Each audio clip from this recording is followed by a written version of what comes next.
Qué lindo ver este grupo de jóvenes tan joven, tan felices, tan dedicando estos días para escuchar la palabra de Dios. Es bueno que separemos tiempo para sentarnos y refrescar nuestra mirada. Todo lo que hemos estado escuchando desde hoy a la mañana, no hay quien no le haga bien. Lo necesitamos escuchar. Daniel nos habló acerca del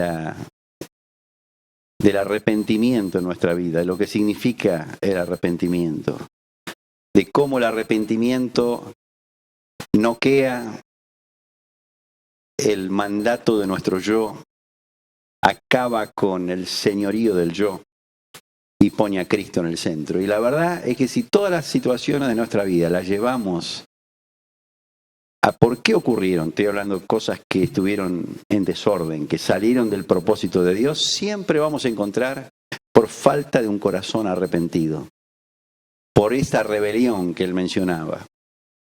Y este arrepentimiento, esta realidad, este corazón quebrantado, este corazón dispuesto a reconocer su necesidad de misericordia y dispuesto también a abrazar el señorío de Cristo, necesita esta entrada a la presencia del Señor, este corazón que lo busca, que tiene la capacidad de mirar cosas pequeñas de la vida y ver al Creador detrás.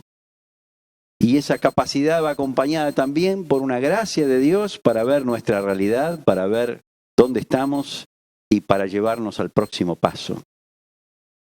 Aquello próximo que Dios tiene para nosotros. Entonces yo voy a agregar un pequeño ladrillo más.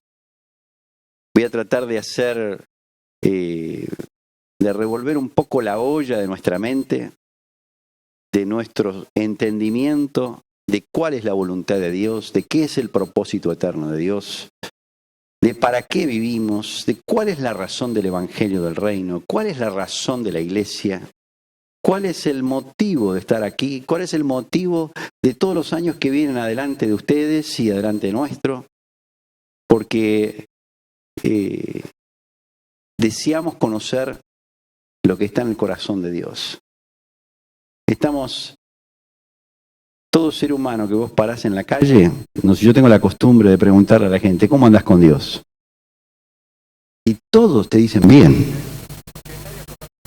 No sé si a alguno le han contestado de otra manera, pero en general el 99% de las veces dicen, la verdad que bien. A veces paso por un peaje y mientras estamos intercambiando el peso con el coso, ¿cómo andás con Dios? Bien, bien. Todos creemos que estamos bien. Todos tenemos un código moral. Todos hemos llegado a simplificar o resumir nuestro entendimiento de lo que Dios quiere y vivimos teóricamente en función de eso.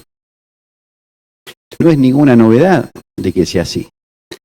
El tema es que podemos tranquilamente, así como están todos estos que dicen bien, bien, bien, nosotros también podemos estar errando al blanco.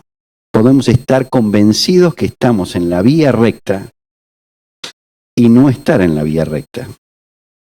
Entonces yo lo que quiero hacer es un pequeño viaje por las Escrituras que nos marcan cómo los apóstoles evaluaban y pesaban a las iglesias y pesaban inclusive el Evangelio mismo para asegurarse de que los hermanos estaban caminando en el camino que Cristo quería que caminasen y no en la idea personal de un determinado grupo o en la tendencia general de una determinada cultura. Y creo que nosotros también necesitamos hacer ese ejercicio, necesitamos mirarnos a nosotros mismos y también mirarnos corporativamente y ver cuál es el fruto de la salvación en nuestra vida. ¿Dónde está la vida de Cristo en nosotros y cómo se está manifestando esa vida en nosotros? Bueno, voy a empezar por mencionar a que los fariseos del tiempo de Jesús no escapaban a esta regla. Los fariseos eran la casta moral más excelente de su época. Nosotros estamos acostumbrados a escuchar cosas de los fariseos terribles, por ejemplo, generación de víboras, hijos de Satanás. Y nos hacemos la idea de que estos fariseos se levantaban a la mañana deseando el mal del pueblo. Pero en realidad, no sé si ustedes saben, que una de las razones por las cuales Israel no consideró que Jesús era el Mesías, o por lo menos algunos no consideraron, y hasta el día de hoy dudan de que Jesús era el Mesías, era por justamente la manera en que Cristo les hablaba a los fariseos. Ellos eran la mejor parte del pueblo. Ellos eran los que no solo respetaban la ley de Dios, la ley que está en el Pentateuco, en los 5 libros de Moisés que Daniel nos enseñó a principio de año cómo estaban compuestos y la importancia que ellos tienen, sino que además de la ley, ellos habían también desarrollado una cantidad de rituales y mandamientos que no estaban en la ley, pero que también se los autoexigían.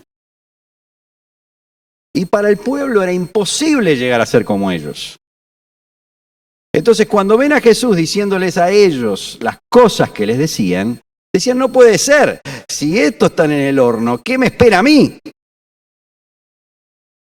Porque ellos, ustedes conocen a Jesús hablando de una parábola donde Jesús dice que había uno que se golpeaba el pecho, que era un publicano, y que decía, tené misericordia de mí. Un publicano era una mala persona, era una persona que trabajaba, era un colaboracionista del Imperio Romano que tenía bajo su dedo pulgar al Estado de Israel. Era como que un propio judío se hubiera dejado ganar por los romanos para sacarle la plata a los judíos. Los publicanos funcionaban como oficinas, funcionaban como delegaciones y a la vez los publicanos estaban a cargo de subpublicanos. Ellos tenían un negocio muy fuerte, eran personas ricas. Los publicanos compraban básicamente la posición de ser publicano. Así había que ser muy mal judío para buscar invertir el dinero personal en comprar una posición para poder hacer plata cobrando los impuestos a los israelitas, a quienes oprimían. Ellos usaban los soldados romanos para presionar, para ser coercitivos, para amenazar, y eran vistos de una manera espantosa. Y Jesús básicamente dijo, este se fue a la casa justificado, y el fariseo que decía que pagaba sus diezmos, que cumplía con la ley, para Dios era detestable. Ahora, ¿por qué estoy diciendo todo esto? Es porque el fariseo estaba convencido de que él estaba en el camino correcto. El fariseo tenía una moral intachable y se había hecho para sí mismo la justificación por sus propias acciones.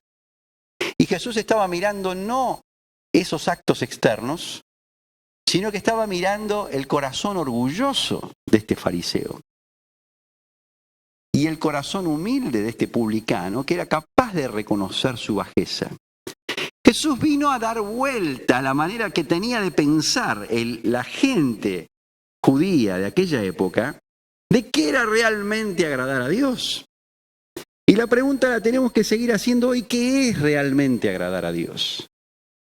Agradar a Dios es formar parte del grupo de hermanos que nos juntamos en el Zoom de San Miguel. Nosotros somos el grupo de hermanos que se junta una vez por mes porque nosotros no creemos en la utilidad de reuniones todas las semanas. Somos el grupo de gente que se reúne en grupos caseros, que hacemos discípulos, que tenemos obras en las plazas, que tenemos grupos participativos. ¿Eso nos hace a nosotros aprobados por Dios? Esa es la pregunta que nos vamos a hacer hoy. ¿Cuál es la preocupación. Yo estoy usando una palabra últimamente que no sé si es la correcta, pero es por decirlo así, porque sé que lo van a entender. Pero ¿cuál es la obsesión de Dios? ¿Qué es lo que a Dios le interesa que nosotros alcancemos? No vaya a ser que nosotros estemos muy contentos con nuestros caballitos corriendo, con nuestros burritos corriendo, con nuestras reuniones funcionando y con todos los platitos girando, pero que el Señor todavía no encuentra que aquello que Él tanto desea de nosotros no lo estemos pudiendo manifestar.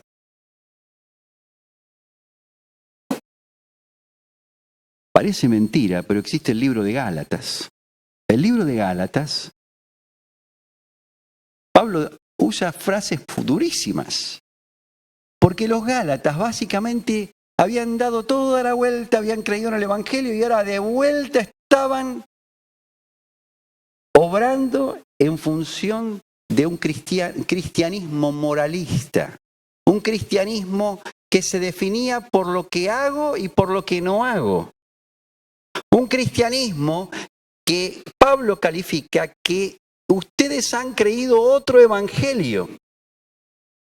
Los Gálatas estaban otra vez volviendo de alguna manera a la idea de que nosotros por lo que hacemos estamos justificados y guardamos estas fiestas, guardamos estos días, hacemos estos rudimentos. Por otro lado estaban los corintios. Los corintios eran otro grupo de gente completamente diferente, no estaban en esto de los Gálatas. Los corintios estaban en los dones, en la sabiduría y en el conocimiento. Pablo le dice que ellos están llenos de todo don, que no les falta nada, que están llenos de toda sabiduría, de toda ciencia. Pero los corintios, si bien profetizaban más que ningunos, imagínense una iglesia donde el apóstol les tiene que decir, che, cuando profeticen, no lo hagan más de 2 o 3 juntos, por favor. Imagínense esa iglesia, que acá empezaron a levantarse 10 a la vez, y uno profetizando en una esquina, el otro en la otra, y Pablo tiene que decir, pongamos orden muchachos, y cuando alguien profetiza, que por favor sea juzgada la palabra. Pero qué hermoso que sería, que tuviéramos dones por doquier y que tuviéramos que ordenar nuestros encuentros de tal manera de que todos puedan profetizar, que todos puedan ejercer su don. Los corintios, sin embargo, no estaban aprobados. Y los gálatas tampoco estaban aprobados. Siempre digo yo, bueno, esta es la carta a los corintios, esta es la carta a los gálatas. A mí me encanta Efesios, a mí me encanta Colosenses, a mí me encanta Primera y Segunda Tesalonicenses. Me encantan las cartas de Timoteo, pero me tengo que preguntar, ¿esas cartas me las escribiría Pablo a mí? ¿En mi circunstancia? ¿O capaz que me escribiría Corintios? Primera Corintios. ¿O capaz que me escribiría Gálatas? Es lindo formar parte de la iglesia de Éfeso. Pero cuando uno empieza a analizar la iglesia de Éfeso tenía características que no tenían los corintios. Y evidentemente a los corintios, Pablo dice, como ustedes son niños, son carnales, yo les tengo que dar leche. Así que cuando ustedes leen Corintios, Primera Corintios, van a encontrar leche, porque no les habla otra cosa que leche. Evidentemente a los efesios no es así. En los efesios se le está dando alimento sólido, pero no es el alimento sólido para todos. ¿Dónde estoy parado yo? ¿Cómo pesaría Pedro o Pablo mi vida? ¿Y qué carta me escribiría a mí? ¿A dónde tengo que abrir la Biblia yo? No es que Efesios no lo tengo que leer o que Corintios no lo tengo que leer. No estoy tratando de eliminar partes de la Biblia para mí. Yo estoy tratando de, si ellos pesaban a las iglesias de una determinada manera y en función de cómo pesaban a las iglesias, les escribían y les ministraban, la pregunta que yo me tengo que hacer a mí es ¿qué ministerio preciso yo? Porque el negocio de los apóstoles y de Cristo no era mantener los platos girando y la obra funcionando. Ellos tenían una obsesión. Y cuando esa obsesión no se daba, se obsesionaban por volver al rumbo. Amén. Jesús dice, si vuestra justicia no fuere mayor que la de los escribas y fariseos, no entraréis en el reino de los cielos. Dicho de otra manera, si nuestra justicia es solo moral, es solo basada en que yo no hago esto, no hago aquello, y hago esto y hago aquello, yo estoy en la justicia de los fariseos. Y acá voy a hablar de dos extremos de un péndulo, que la iglesia a lo largo de la historia siempre oscila. Por un lado tenemos en el extremo izquierdo el cristianismo moralista. Algunos lo llaman el fundamentalismo religioso. Yo no hago esto, yo no fumo, yo no tomo, yo no bailo, yo no digo malas palabras, yo pago mis impuestos, voy todas las semanas a la reunión, formo parte de un grupo casero, hago esto, hago aquello, lo que no hago y lo que hago. Eso es el moralismo religioso.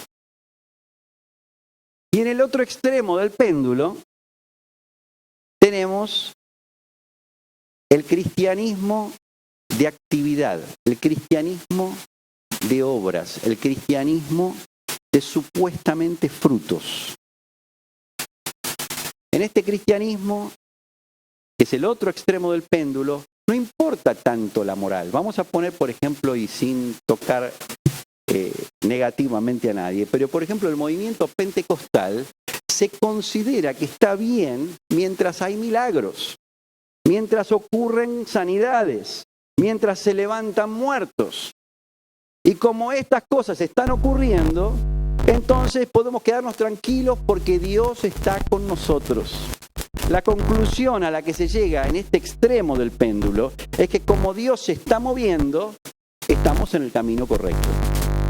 Como hay gente que se está agregando en nuestros grupos caseros, como hay gente que se está convirtiendo, como estamos necesitando tirar abajo el salón y hacer un salón más grande, como estamos mandando misioneros a tantos países de la tierra, como la bola gira, estamos bien. Y en el otro extremo tenemos el moralismo. El moralismo es como yo no hago esto, como yo no hago aquello, y como yo no caigo en ese pozo, y como yo no me muevo de esta manera. Ahora fíjense, tanto un extremo como el otro se caracterizan por lo siguiente: nosotros somos mejores que el resto. Nosotros tenemos la posta, los demás no la tienen. Nosotros somos el grupo que realmente vio la liebre. Yo voy a hablar de dónde tendría que estar el centro. ¿Y cuál es el llamado? Porque no está mal querer... Voy a tirar esto. No está mal querer ver las manifestaciones de Cristo. No está mal que Cristo se manifieste entre nosotros con dones de sanidad, con gracias. No está mal que se convierta gente y que se multipliquen los grupos. Tampoco está mal que tengamos una vida moral. Al contrario, Dios requiere eso de nosotros. Sin santidad nadie va a ver a Dios. Pero la pregunta que yo me tengo que hacer es si yo estoy apuntando al blanco. Si mi justicia es superior a la de los escribas y fariseos o no. Y si mi accionar en la vida espiritual y lo que está ocurriendo en mi vida, en mi familia, en mi manera de tratar a los que tengo alrededor, eso está reflejando aquello que obsesiona el corazón de Dios. Evidentemente, Pablo no estaba contento con las obras de los Gálatas. ¿Qué le dice a los Gálatas? Mario nos habló extensamente en Chianté acerca de esta carta. Nos explicó cómo ellos se habían vuelto presos de normas, de reglas, de cosas que había que hacer y cosas que no había que hacer. Y les dice, en esto no hay provecho. Ustedes fueron llamados a libertad. En Colosenses 2:23 dice, tales cosas tienen a la verdad cierta reputación de sabiduría en culto voluntario, en humildad y en duro trato del cuerpo, pero no tienen valor alguno contra los apetitos de la carne. Hay un peligro en vivir en el péndulo izquierdo, en el moralismo, en imponernos reglas y creernos que porque las cumplimos estamos bien. ¿Me siguen? Y estas cosas son buenas, pero no llegan al punto de lo que Dios quiere hacer en nosotros. Dios quiere hacer algo diferente, que simplemente transformarnos en seres morales. En el otro extremo teníamos las actividades. Jesús mismo dice, algunos van a venir y van a decir, Señor, en tu nombre hicimos todas estas cosas. ¿Y qué les va a decir? Hoy Daniel lo mencionó. No te conozco. Nunca os conocí. Y es tremendo lo que dice, hacedores de maldad. Pero ¿cómo echar fuera demonios? Hacer milagros. ¿Vos pensás que una persona ore por un enfermo y se sane así automáticamente? ¿Cómo puedes pensar que Dios no está en eso? El Evangelio del Reino no es un conjunto de mandamientos que nos tienen que hacer personas ni más activas ni más morales, meramente. Es posible vivir una vida moral sin Cristo. Hay personas que son moralmente intachables, que han tenido una sola esposa, que se han mantenido fieles a ella, que han pagado sus cuentas, que no aceptaron ni dieron coima nunca, que uno los mira, cada vez son menos estos, ¿no? Pero que existieron, existieron. Somos fácilmente tropezadores en interpretar simplificando la palabra de Dios y armarnos un esquema que nos es cómodo.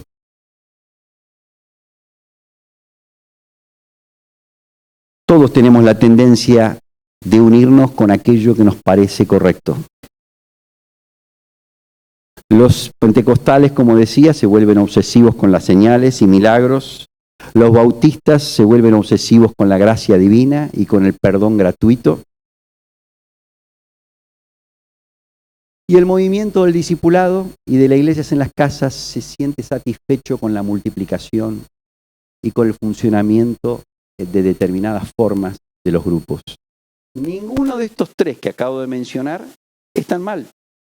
La gracia divina es así y tiene el valor que hay que darle. El movimiento del discipulado está en lo cierto cuando busca multiplicarse, cuando busca multiplicar los grupos. Y está bárbaro que busquemos dones, porque el propio Pablo nos dice que los busquemos. Pero el punto es que no nos sintamos cómodos con algún cliché, con alguna cosa que no es lo que está obsesionando, por decirlo así, el corazón de Dios. No nos interesa volvernos obsesivos con algo que Cristo no está obsesionado. ¿Cuál fue la respuesta de Pablo a los Gálatas? ¿Quién puede decir?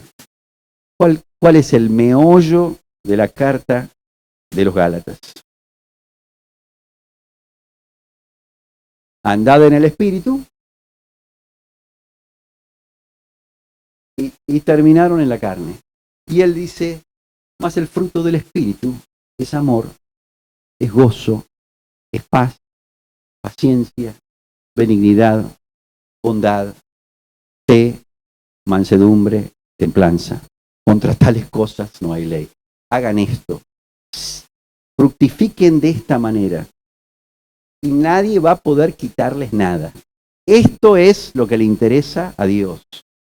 A Dios lo que le interesa es que en ustedes se manifiesten no todas estas cosas que ustedes los hacen sentirse tan justos, sino lo que quiere Cristo en ustedes es que se manifieste el amor, el gozo, la paz, la paciencia, la benignidad, la bondad, la fe, la mansedumbre y la templanza. Y si ustedes leen el capítulo 5 y 6 de Gálatas, se van a dar cuenta que Pablo está hablando de cómo estas cosas se aplican en el relacionarse unos con otros. Y si vamos a los Corintios, ¿cuál es el epicentro de la carta a los Corintios? Muy sencillo, más yo les muestro un camino más excelente. Si yo hablase lenguas humanas y angélicas y no tengo amor, nada soy. Y si vendiese todos mis bienes y diese mi cuerpo para ser quemado y no tengo amor, nada soy. Y empieza a definir lo que es el amor. El amor es benigno, no es jactancioso, no busca lo propio, no se envanece, no tiene envidia. Todo lo sufre, todo lo espera, todo lo soporta. Ahora fíjense, estas dos cartas que claramente son escritas a dos iglesias que se han ido del rumbo. Pablo los trae al epicentro del corazón de Dios. Y les dice, muchachos, todos esos dones, todo ese moralismo no es nada si ustedes no manifiestan la vida de Cristo en las relaciones cotidianas. Porque tanto lo que dice en el capítulo 5 de Gálatas sobre el fruto del Espíritu, como lo que dice Pablo en 1 Corintios 13, todo lo que está ahí es solo aplicable no en la burbuja de mi imaginación y de mi independencia y en el monasterio en el que yo me siento cómodo, sino son aplicables solo cuando salgo de mi cuarto y me enfrento con los que tengo cerca. Con Cristo, que le dice a los fariseos que con su justicia no va a alcanzar para entrar al reino de los cielos, lo que Jesús está haciendo está redefiniendo lo que ellos entendían como santidad. Jesús va a juzgar de otra manera. Va a mirar y pesar la vida de otra manera. Acercándose uno de los escribas que los había oído disputar y sabía que les había respondido bien, le preguntó, ¿cuál es el primer mandamiento de todos? No les hago abrir la Biblia para que no se distraigan. Jesús le respondió, el primer mandamiento de todos es, oye Israel, el Señor nuestro Dios, el Señor uno es, y amarás al Señor tu Dios con todo tu corazón y con toda tu alma y con toda tu mente y con todas tus fuerzas. Este es el principal mandamiento. Y el segundo es semejante al primero, amarás a tu prójimo como a ti mismo. No hay otro mandamiento mayor que estos. No hay. Miren lo que dice Pablo, nada más ni nada menos que a los Gálatas, que eran los que estaban volviéndose a la justicia de la ley. En Gálatas 5, 13 y 14 dice, porque vosotros, hermanos, a libertad fuisteis llamados, solamente que no usáis la libertad como ocasión para la carne, sino servíos por amor los unos a los otros, porque toda la ley en esta sola palabra se cumple, amarás a tu prójimo como a ti mismo. Toda la ley se resume en amar a Dios y en amar al prójimo. Y Pablo nos dice que amar a Dios y amar al prójimo es lo mismo. Jesús también. Tanto que podemos decir que con amar al prójimo, amo a Dios y cumplo toda la ley. Todo mandamiento que hay en la Biblia me tiene que conectar con este mandamiento, que es el amor. Cuando un mandamiento me lleva a sentirme justo en mí mismo y me distancia de otros, claramente yo me estoy volviendo moralista. Claramente yo me estoy volviendo fariseo. Me estoy volviendo una persona que se cree superior a los demás en vez de volverme siervo de los demás. Vamos a ir todavía más allá. Porque Jesús dice, oísteis que fue dicho, ojo por ojo y diente por diente. Pero yo os digo, no resistáis al que es malo. Esto lo leímos hace poquito, cuando hablamos sobre el devolver bien por mal. Antes a cualquiera que te hiera en la mejilla derecha, Preséntale también la otra. Y al que quiera ponerte a pleito y quitarte la túnica, déjale también la capa. Y a cualquiera que te obligue a llevar carga por 1 milla, ve con el 2. Al que te pida, dale, y al que quiera tomar de ti prestado, no se lo rehuses. Oísteis que fue dicho, amarás a tu prójimo y aborrecerás a tu enemigo, pero yo os digo, amad a vuestros enemigos, bendecid a los que os maldicen, haced bien a los que os aborrecen, y orad por los que os ultrajan y os persiguen. ¿Para qué? ¿Para qué dice esto? Para que seáis hijos de vuestro Padre que está en los cielos. ¿Vos querés ser un hijo de Dios?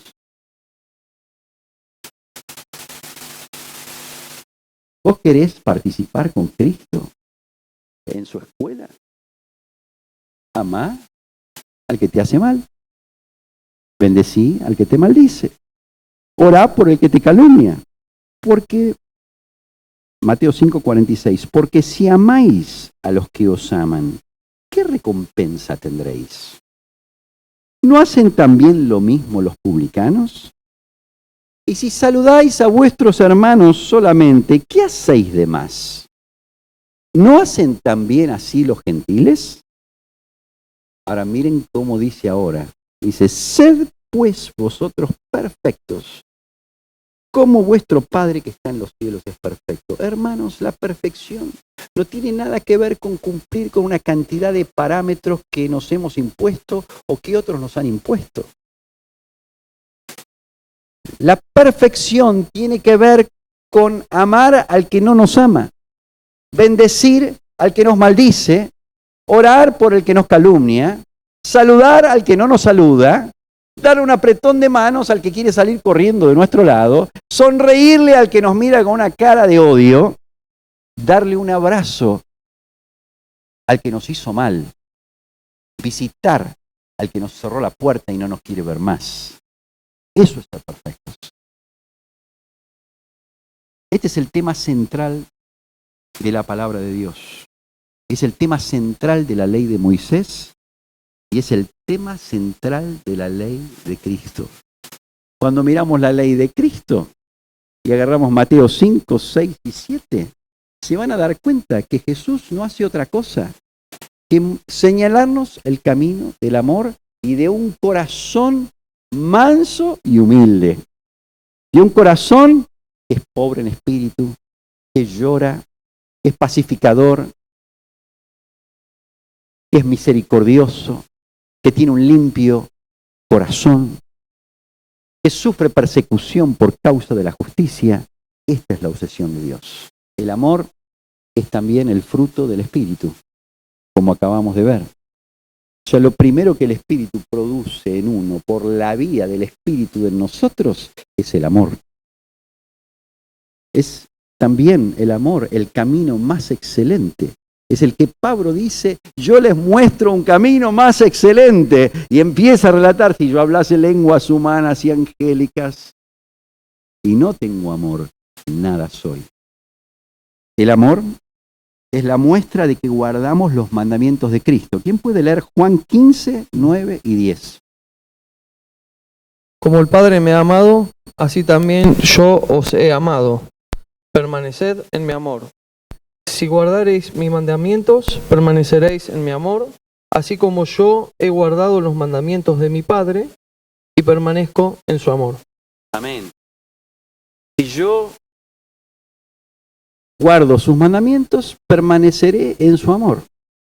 Y varias veces en este pasaje, él dice, amaos los unos a los otros. Este es el gran mandamiento. ¿Quién tiene 1 Juan 3:10? En esto se manifiestan los hijos de Dios y los hijos del diablo. Todo aquel que no hace justicia y que no ama a su hermano, no es de Dios. En definitiva, alguien que no hace justicia y no ama a su hermano, ¿es de Dios? En esto se manifiestan los hijos de Dios y los hijos del diablo. Es decir, aquel que no ama a su hermano no es un hijo de Dios. Bueno, ¿quién tiene Juan 13:34? Un mandamiento nuevo os doy, que os améis unos a otros como yo os he amado, que también os améis unos a otros. En esto conocerán todos que sois mis discípulos, si tuvierais amor los unos con los otros. Amén. Así que, ¿cómo van a conocer que somos discípulos de Cristo? ¿Cómo? Si tenemos amor los unos por los otros. La característica del pueblo del Señor es que nos amamos los unos a los otros. Y en esto van a conocer todos que somos discípulos de Cristo, en que nos amamos los unos a los otros. Y Él nos dijo, un mandamiento nuevo les doy, y ese mandamiento es que se amen los unos a los otros. Así que hasta ahora hemos visto que es el tema central de la palabra de Dios. Todos los mandamientos se pueden resumir en amar al prójimo. Es el fruto del Espíritu, es el camino más excelente que presenta Pablo, es la muestra de que guardamos los mandamientos de Cristo cuando nos amamos unos a otros, es la prueba de que somos hijos de Dios y no hijos del diablo, es el nuevo mandamiento de Cristo y es el signo que el mundo debe ver en nosotros para reconocernos como hijos de Dios, que nos amamos los unos a los otros. ¿Quién puede leer 1 Juan 2, 8 al 11? Sin embargo, os escribo un mandamiento nuevo, que es verdadero en él y en vosotros, porque las tinieblas van pasando y la luz verdadera ya alumbra. El que dice que está en luz y aborrece a su hermano, está todavía en tinieblas. El que ama a su hermano permanece en la luz, y en él no hay tropiezo. Pero el que aborrece a su hermano está en tinieblas y anda en tinieblas y no sabe a dónde va, porque las tinieblas le han cegado los ojos. Hermanos, quiero que nos demos cuenta de la importancia de lo que estamos leyendo. Esto separa la luz y las tinieblas. Esto separa a Dios y al diablo. Esto es lo que determina si obedecemos a Jesús o no obedecemos a Jesús. Esto es lo que determina si nosotros podemos ser llamados hijos de Dios cuando el mundo nos ve tratarnos el uno al otro. Amén. Seguimos. 1 Juan 4, 7 y 8. ¿Quién puede venir? Amados, amémonos unos a otros, porque el amor de Dios, porque es de Dios. Todo aquel que ama es nacido de Dios y conoce a Dios. El que no ama no ha conocido a Dios, porque Dios es amor. Ahora lee el 12. Nadie ha visto jamás a Dios. Si nos amamos unos a otros, Dios permanece en nosotros, y su amor se ha perfeccionado en nosotros. En definitiva, gracias, el amor es la muestra de que andamos en luz. Es la señal inequívoca de que somos hijos de Dios y que le conocemos. Y es la prueba de que Dios vive en nosotros. No van a encontrar ningún pasaje en la Escritura que nos brinde seguridad de salvación bajo otra premisa. Escuchen bien lo que estoy diciendo. La salvación se manifiesta en el amor. La presencia de Cristo en nosotros, somos hijos de Dios si amamos. ¿Saben por qué? Porque Dios es amor. Y si Dios me hizo nacer de nuevo y me hizo morir a lo que yo era y me regeneró, lo que nació de nuevo no es una cabra, como era antes, sino que lo que nació es un ser que participa en la naturaleza divina, que no es ni más ni menos que decir que tiene la genética divina. ¿Y la genética divina cuál es? Es amor. Es lo que define a Dios. Así que, repito, es el tema central de la palabra de Dios, es el fruto del Espíritu, es el camino más excelente que Pablo señala a los Corintios, es la muestra de que guardamos los mandamientos de Cristo, es la prueba de que somos hijos de Dios, es el nuevo mandamiento que Cristo dio, que es básicamente, ustedes no saben cómo amar, bueno, como yo los amé, así amen. Es el signo que la gente debe ver en nosotros para saber que somos hijos de Dios, es la muestra que andamos en luz, es la señal inequívoca de que somos hijos de Dios y que le conocemos. Y es la prueba de que Dios vive en nosotros. ¿Quién puede leer 1 Corintios 13 del 1 al 3? Si yo hablase lenguas humanas y angélicas y no tengo amor, vengo a ser como metal que resuena o címbalo que retiñe. Y si tuviese profecía y entendiese todos los misterios y toda ciencia, y si tuviese toda la fe, de tal manera que trasladase los montes y no tengo amor, nada soy. Y si repartiese todos mis bienes para dar de comer a los pobres, y si entregase mi cuerpo para ser quemado y no tengo amor, de nada me sirve.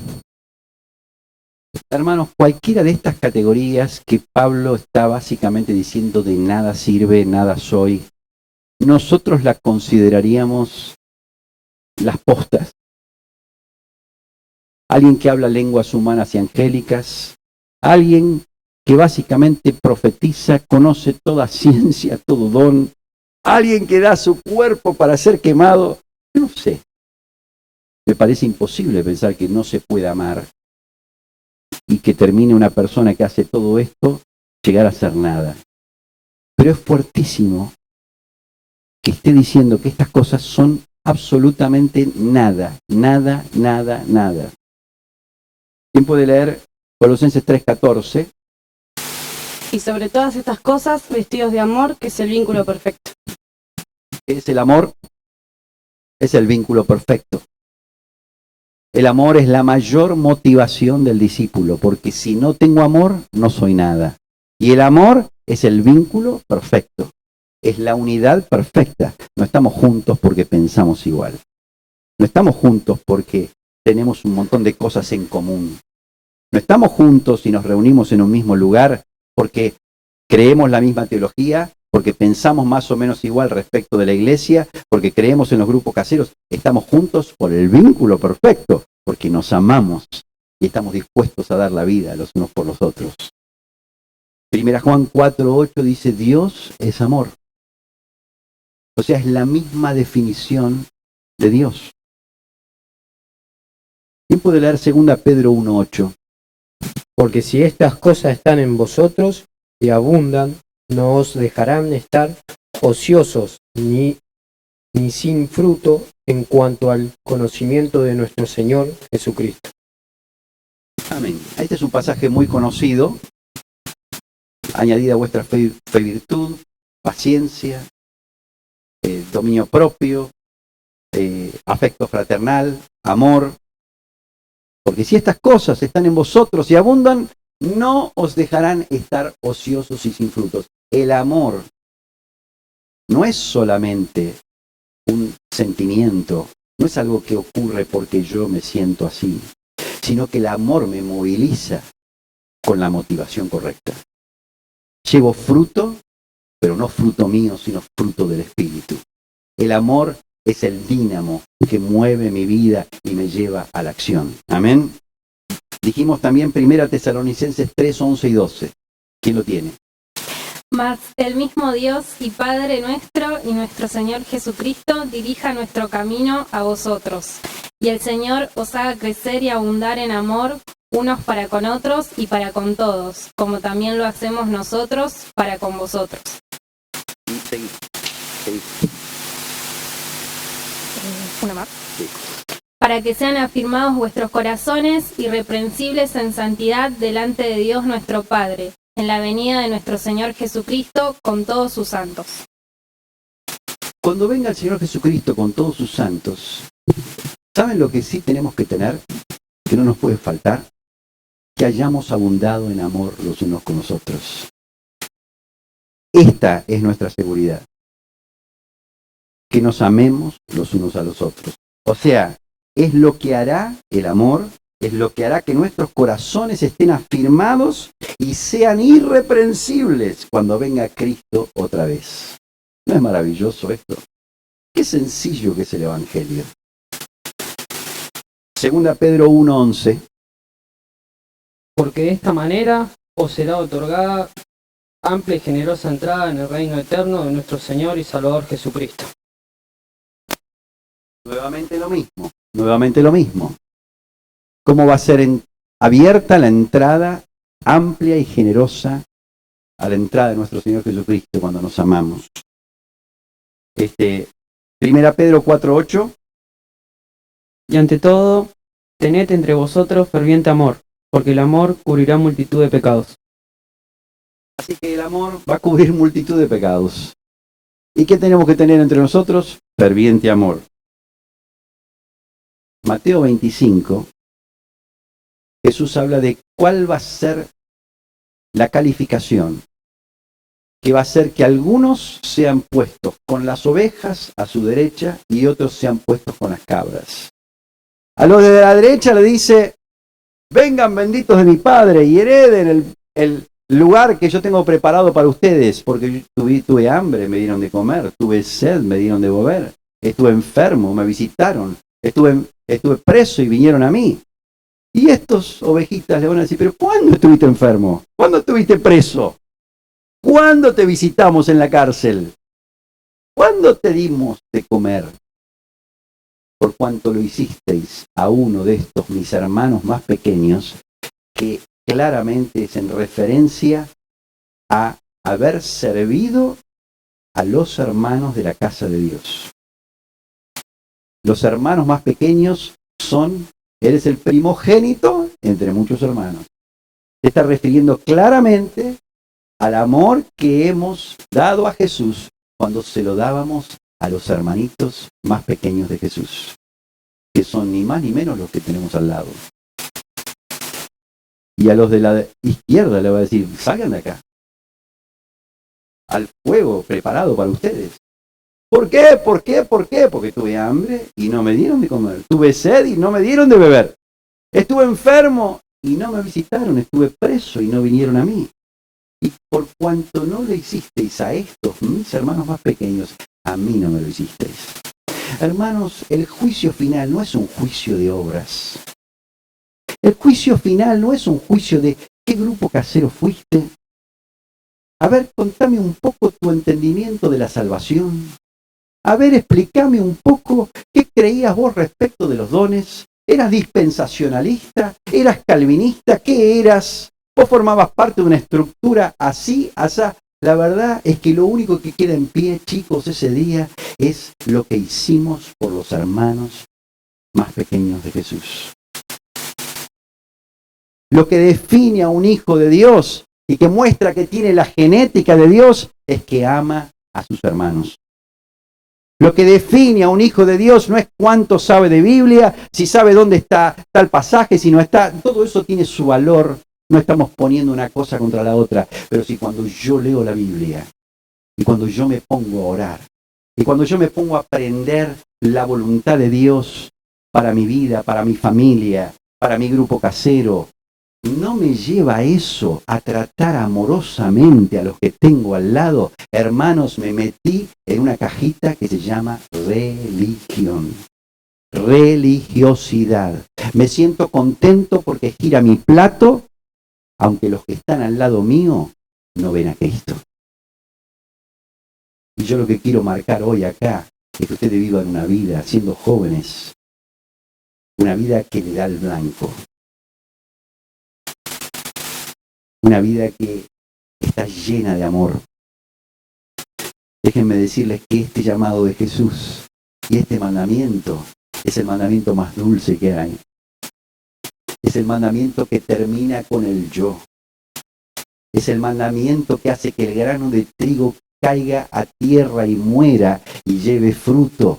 Porque es fácil salir a la actividad. Es fácil salir y si yo tengo un don, mostrarlo, pero eso no me hace aprobado. Lo que me hace aprobado, lo que me muestra y me deja irreprensible el día que venga el Señor Jesús, lo que me muestra que yo tengo la genética de Dios, es que cuando me levanto a la mañana, los que están al lado mío me ven y dicen qué lindo es vivir al lado de Él.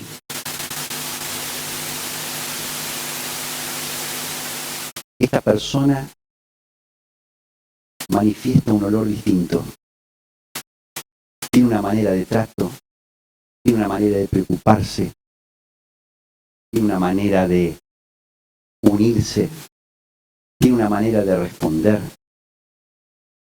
Viste, vos podés decir, este se la sabe todas. La verdad, ¿cuánto sabe este? Este se conoce todos los libros de la Biblia, te la puede recitar de memoria. Pero no ves a Cristo.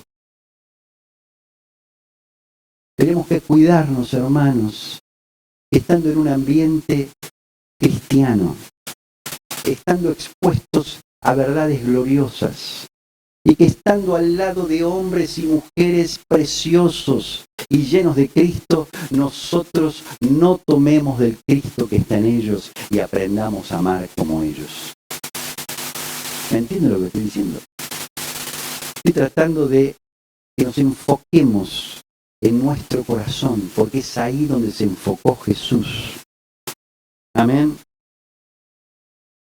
Ahora vamos a ir hablamos de todo lo que el amor da. El amor, dice, nos deja parados irreprensibles en la venida del Señor. El amor nos muestra que tenemos la genética de Dios. El amor nos muestra que estamos en luz. El amor nos muestra que somos hijos de Él.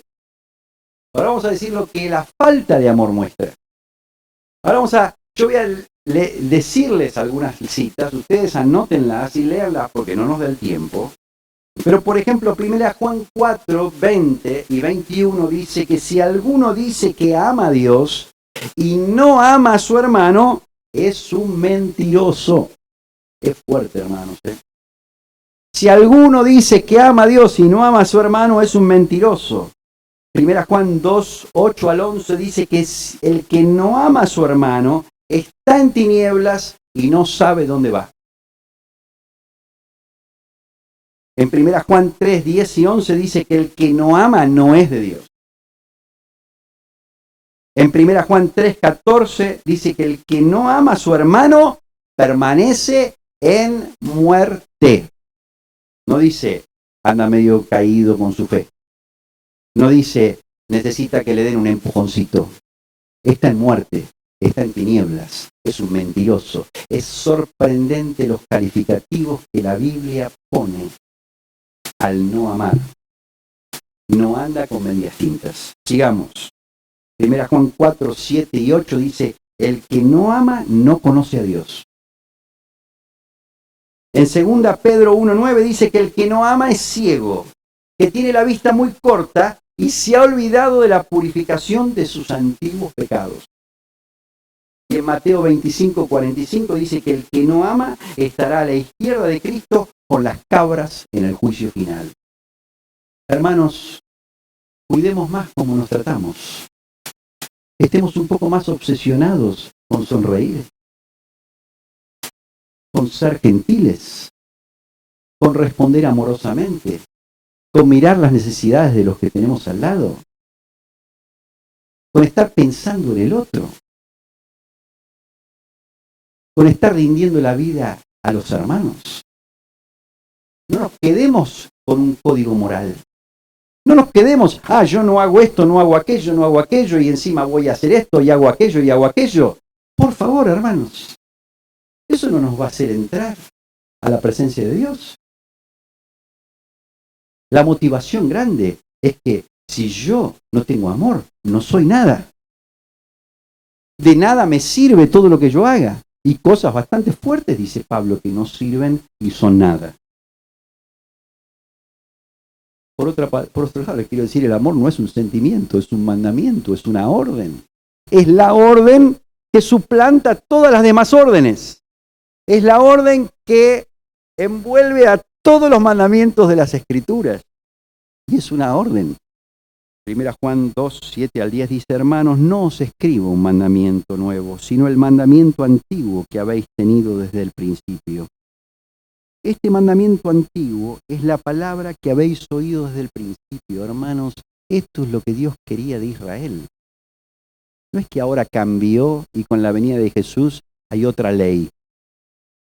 Todos los mandamientos que les dio, que son más de 600, Dios a través de Moisés a Israel, eran amar. Por eso había que devolverle el burro, por eso no había que pagar mal al que hacía bien, por eso había que recibir al forastero. Todo se resumía en el amor. Y este mandamiento es el antiguo, es el del principio, es el corazón de Dios, es todo lo que Dios quería con Israel y es lo que quiere de nosotros como iglesia. Sin embargo, os escribo un mandamiento nuevo, que es verdadero en él y en vosotros, porque las tinieblas van pasando. ¿Cuáles eran las tinieblas? El no poder amar, porque era imposible sin Cristo, porque era imposible manifestar el amor ese sin un nuevo nacimiento, sin un corazón nuevo. El que dice que está en luz y aborrece a su hermano está todavía en tinieblas, pero el que ama a su hermano permanece en la luz y en él no hay tropiezo. Amaos los unos a los otros con amor fraternal, en cuanto a honra, prefiriéndoos los unos a los otros. Romanos 12:10. Habiendo purificado vuestras almas por la obediencia a la verdad, mediante el Espíritu para el amor fraternal no fingido, amaos unos a otros entrañablemente de corazón puro. 1 Pedro 1:22. Finalmente, dice Pedro, 1 Pedro 3:8, sed todos de un mismo sentir, compasivos, amándoos fraternalmente, misericordiosos, amigables. ¿Qué palabras usa Pedro? 1 Pedro 4:8, y ante todo, tened entre vosotros ferviente amor, porque el amor cubrirá multitud de pecados. Pues el propósito de este mandamiento, dice Pablo en 1 Timoteo 1:5, el propósito de este mandamiento, ¿cuál es? Es el amor nacido de corazón puro, de corazón limpio, y de buena conciencia, y de fe no fingida. ¿De dónde nace el amor? De un corazón limpio, de una buena conciencia y de una fe no fingida. ¿Vos sabés qué? Es imposible amar si tu fe no es verdadera. Es imposible amar si tu corazón no es limpio. La prueba de que tenés un corazón limpio y que tenés una fe verdadera, ¿sabes cuál es? Que amás. Esa es la prueba. Finalmente, simplemente quiero decir que el amor, como dije antes, no es un sentimiento. Todos tenemos una cierta idea de que somos víctimas del maltrato de los demás y que los demás básicamente reciben de nosotros una gran fuente de amor. Yo cuando me casé con Silvia decía, es menos mal que se casó conmigo. Yo soy un hombre preparado para esto, un hombre capacitado. No me duró mucho la locura esa. No me duró mucho. Nosotros nos creemos que amamos y creemos que sufrimos el desprecio de los demás. Todos somos un poco víctimas de una sociedad mala, perversa, y nosotros personificamos la bondad y el amor en su máxima expresión.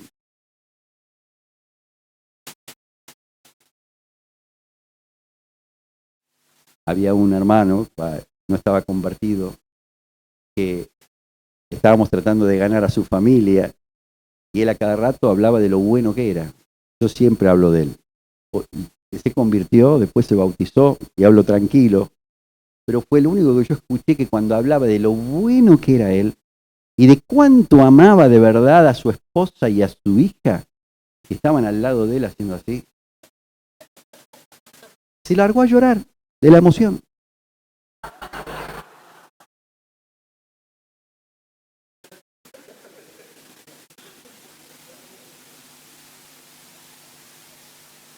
Pero, hermanos, la verdad es que el amor no se mide por el día de sol como este que tenemos. Y me duele decirles esto, porque el amor no se va a poder medir el día de la bonanza. El amor se mide el día que vos te levantaste con el pie izquierdo o el que vive cerca tuyo se levantó con el pie izquierdo. El amor se mide cuando todo va en contra, cuando todo sale mal, cuando no nos quieren, cuando nos abofetean, cuando nos dicen cosas que no queremos oír. cuando no nos comprenden, cuando nos piden una milla extra. El buen marinero no se lo mide en el puerto en el día del sol, se lo mide en el medio de la tormenta. Y déjame que te diga, y me lo digo yo a mí mismo, con todo el dolor que esto implica, que Dios va a probar nuestro amor. Al probar el amor se prueba todo, se prueba el corazón y se prueba la fe. Se prueba la esencia de la vida cristiana, se sacude todo. Y Dios nos va a probar, porque solo somos perfectos cuando respondemos bien cuando nos hablan mal. Esa es la prueba de que Cristo vive en nosotros. Me sacude el alma decirlo. Y lo digo con temor, porque yo me conozco a mí mismo. Adentro mío sigue estando ese león que quiere saltar y agazaparse y defenderse. Somos naturaleza caída. Pero hermanos, no perdamos de vista que Cristo nos salvó para poder amar de verdad, como Él nos amó a nosotros. ¿Cómo te amó el Señor a vos? ¿Cómo me amó el Señor a mí? Yo no era nada, era una porquería viva, sin esperanza, lleno de pecado, lleno de tendencias pecaminosas. Y Dios, que conoce cada intención de mi corazón, cada motivación y cada palabra que yo hablo antes de que la hable, Él vino a morir por mí, me perdonó, me llamó hijo, me puso sus ropas reales, me llamó amigo y en una cruz fue colgado. Y mientras estaba colgado en la cruz, Él no pensó en Él, pensó en mí. Y pensó diciendo, perdónalos porque no saben lo que hacen. Y se vuelve más fuerte decir, así como yo los amé a ustedes, ámense ustedes los unos a los otros. Pregúntate a vos mismo, ¿cómo reaccionaste las últimas veces que te llamaron la atención, que te dijeron lo que no querías oír, que te trataron de explicar algo que te costaba entender? Y eso sería normal, porque esas son situaciones de discipulado, son situaciones de todos los días. No estamos hablando de que te injuriaron, que te tiraron por la borda y te comió una ballena. Estamos hablando de lo normal de todos los días. ¿Cómo reaccionaste? Opción número 1. Gracias por hablarme. Me hace tanto bien. Las palabras tuyas son firmes, pero me hacen bien oírlas. Me hace bien recibir lo que me estás diciendo. Gracias por pensar en mí. ¿Cómo reaccionaste? Algunos reaccionan así. ¿Sabes qué? Antes de venirme a hablar, primero arreglar los balurdos que tenés vos, ¿eh? Bueno, la creatividad es grande.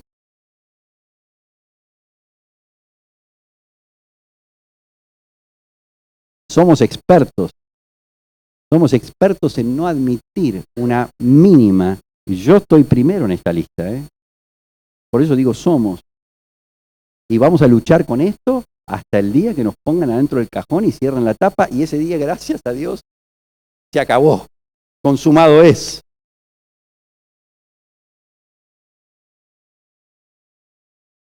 Pero es imposible, chicos, responder correctamente con manifestando la humildad, la mansedumbre y el amor de Cristo sin Cristo.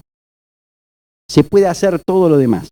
Se puede cantar bien, se puede predicar bien, se puede ser misionero en África, se puede levantar muertos sin Cristo. Y eso es bíblico lo que estoy diciendo.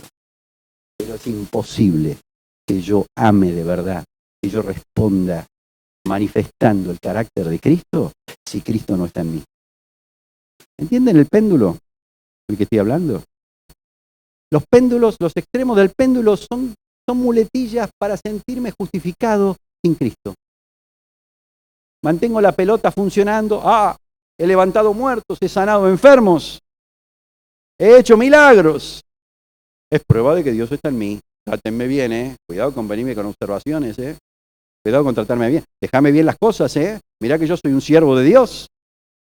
Hace unos años atrás vinieron a visitarnos unas hermanas de Brasil con varios hijos, eran 2 hermanas, y estas hermanas estaban llenas de vida y de expectativa y nos alegraron muchísimo, se quedaron como 15 días y venían a todos los encuentros que teníamos. Y en uno de esos encuentros esta hermana cuenta que las 2 tenían el marido inconverso. Entonces todos nos interesó saber cómo hacían para tratar esta situación y como bien, dicen, no, nosotros tenemos un grupo de hermanas, con todas las hermanas que tenemos los maridos inconversos, nos juntamos todas las semanas, ayunamos un día y oramos por nuestros maridos. ¿Y cómo hacen? Y no, nos hablamos desde la mañana temprano, ya vamos ese día, y si podemos nos juntamos a la tarde. ¿Y qué más hacen para ganar a sus maridos? Y nosotros nos compramos la ropa que les gusta, los esperamos en casa bien maquilladitas, preparaditas para ellos, y los tratamos con cuidado, con cariño, les hacemos la comida que a ellos les gusta, tratamos de ser buenas amigas, conversadoras, tratamos de ganarlo porque queremos que ellos sean ganados para Cristo. Y yo dije, en un momento digo, ay, pobre cuando se conviertan. Y me miraron, ¿por qué? Digo, porque cuando se convierte, se acabó el vestido, se acabó el maquillaje, se acabó la dulzura, se acabó la comida. Anda, prepárate la voz, viniste a las 3 de la tarde. Escúchame, ¿hasta cuándo vas a estar con las reuniones? No sé por qué. Todavía el mundo no nos conoce por el amor. Todavía empezamos a pasarle las facturas a los hermanos que tenemos cerca. Y como es un discípulo, le exijo más todavía. Y realmente creo eso que dije, pobre cuando se convierta. Perdió ese cariño, perdió todo el gozo del romance ese maravilloso de esperarlo. Ojalá no sea así. Pero que las hay, como diría. Entonces, hermanos, en resumen, la vida y la muerte se separan por esta palabra que empieza con la letra A.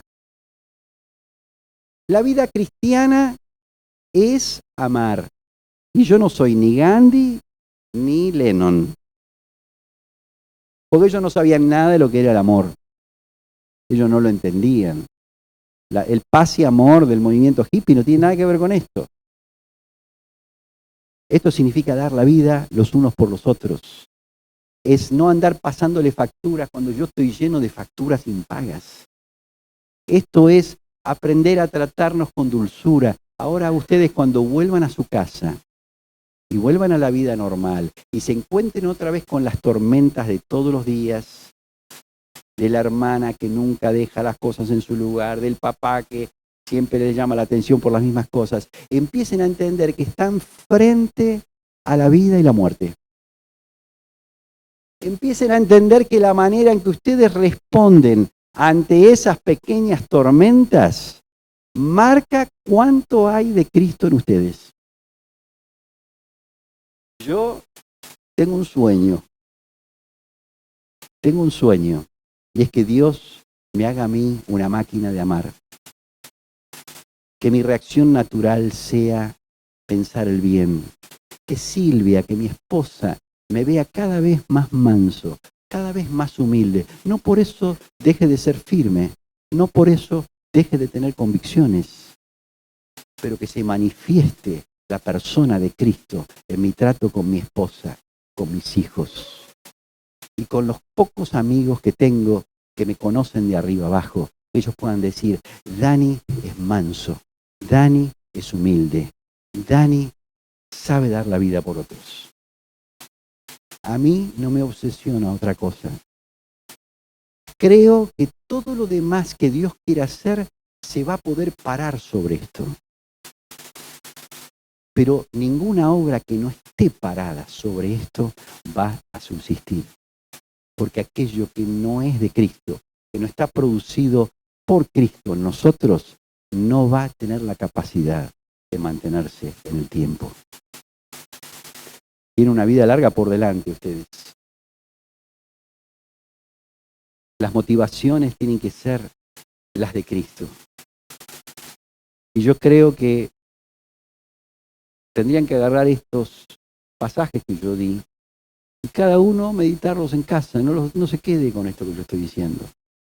Se van a dar cuenta que el amor es el tema de toda la Biblia, es el tema del Antiguo y es el tema del Nuevo Testamento, y es la razón que nos va a separar entre las cabras y las ovejas. Es lo que nos va a dejar irreprensibles y tranquilos el día de la venida de nuestro Señor, y es lo que va a hacer que el mundo conozca a Cristo. Es lo que va a hacer que el diablo no pueda estar al lado nuestro. Es lo que va a hacer que nos mantengamos unidos. Es lo que va a hacer que andemos en luz. Es lo que va a hacer que andemos en vida eterna. Amén. Vamos a ponernos de pie, vamos a orar.